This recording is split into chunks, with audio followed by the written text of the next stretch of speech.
Binge eating is a disorder that affects 1 in every 35 adults in this country. But unlike other eating disorders, binge eating is often misdiagnosed and misunderstood. Joining us to help us better understand the triggers and treatments is Cynthia Bulick, director of the University of North Carolina Eating Disorders Program. She has written a new book called Crave: Why You Binge Eat and How to Stop. Dr. Bulick, thanks so much for being here. Such an interesting disorder because it affects so many people, and yet so little is really known about it. And I think some folks out there might be confused between the differences of regular overeating and binge eating. Right. And here's the distinction. So everybody overeats. So overeating happens on Thanksgiving, for example, when you just go past your fullness levels.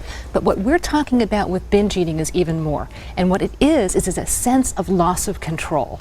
And what that means is that either when you get the urge to binge, you can't inhibit it, or once you start eating, you simply can't stop. So an unusually large amount of food and that sense of out of control coupled. Oh, that actually makes it very clear. So it's that sense of you just can't stop, right. You just shouldn't be doing this, but yet you're doing it anyway. Right. And guilt, I would imagine, is accompanied with that. And that is the most common thing that people will say. While they're binging, they talk about going into a binge zone almost. They're not feeling anything, it's numbing their feelings, it's numbing any conflict going on around them. But afterwards, all of those feelings come back, and they feel guilty, sometimes disgusted, and very upset with themselves. And compounding the whole emotional aspect of it, I would imagine. Now tell us a little bit about some of the very real health problems that binge eating can lead to. Well, one of the important distinctions, I think people hear about bulimia often, which is binge eating coupled with purging, like vomiting or laxative abuse. With binge eating disorder, you don't have those compensatory behaviors. So what you often get is the secondary problem of weight gain as well. So not only are we having problems with binge eating, but all of the health consequences that we know about being overweight or obese also happen in binge eating disorder. So it's sort of a double whammy in that sense. Absolutely. And you say that if you suspect that perhaps you are a binge eater, it helps to identify yourself, and you have a couple of profiles that can help people figure out if perhaps they are a certain type of binge eater. Right. There are lots of different patterns to binge eating, and everyone's is unique. But in the book, we did sort of distill out a couple common ones. And one of the ones that I know is very common, we called it the bedroom binger. And these are actually people for whom they might binge in their bedroom. So they might wake up in the morning and they'll be surrounded by food wrappers, and they might not even remember what happened the night before.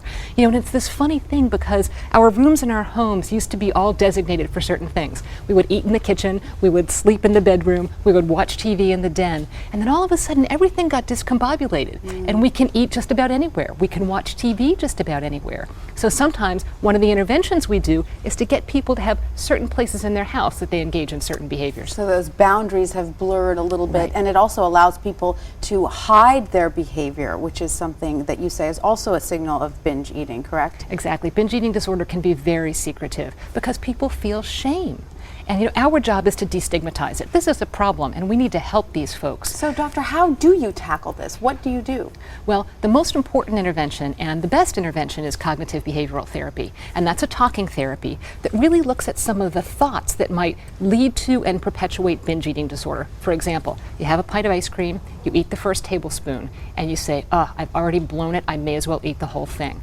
That's the kind of thought that we try to target and replace with a healthier thought so that people can feel empowered over their own eating. And one of the things that you suggest doing is resetting your sweet stat. What does that mean exactly? Right. We have become so used to sugars. Everything we eat is sweetened and extra sweetened. And do sugars trigger binge eating episodes? They can, and so can extreme sweetness. So even artificial sweeteners, which are much sweeter than sugar, can just get us so used to high sweet foods. So we get people to sort of like amp it down and just dampen what their taste buds are used to, and experiment with new spices and new herbs just to make your palette of flavors a little bit broader. So those spices can also make you feel like you're indulging, but not in a way that will trigger an episode. They can give you a different kind of pleasure. Okay, that's good to know. And what are some other tips that you have for people to help themselves regulate their eating behaviors?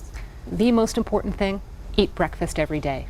Because if someone skips breakfast, they set themselves up both psychologically and biologically for a binge. Psychologically, later in the day, they say, I miss breakfast, I can have that extra piece of pie, and that might trigger the binge. And biologically, their bodies are just hungry. Even if they're not feeling it, they are deprived. And deprivation can be a cue for binge eating. And so hunger does play into it. You say emotional triggers are big, but you can also be triggered just by plain old hunger. That can happen. And really deprivation. And that's right. part of it. And so dieting, what do you think of dieting? I take an undiet stance. It's a 4-letter word. I'm all about healthy eating, and I think that's critical. And if you do binge, people will often say, oh, I'm going to skip the next couple meals to make up for the binge. Don't do it. Get right back on your meal plan and eat that next meal. Dr. Bulick, thank you so much for that great insight into a difficult battle that so many are facing. The book is Crave, Why You Binge Eat and How to Stop. And for more on eating disorders, head to the health page at abcnews.com.